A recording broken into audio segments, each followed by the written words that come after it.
দেশের শোবিজ অঙ্গনে পরিচিত নাম পিয়া জান্নাতুল। মডেল, অভিনেত্রী, আইনজীবী, তিন পরিচয়ে তিনি পরিচিত। পাশাপাশি সাবলীল বক্তা হিসেবেও তার পরিচিতি রয়েছে।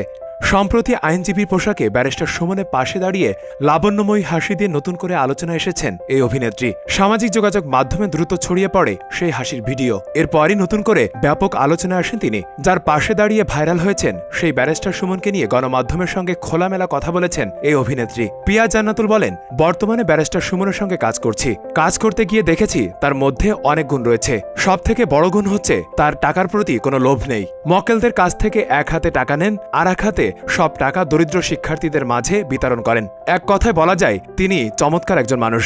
জানা যায় 2023 সালের শুরু থেকে সুপ্রিম কোর্টের আইনজীবী হিসেবে ব্যারিস্টার সুমনের সঙ্গে কাজ করছেন পিয়া জান্নাতুল।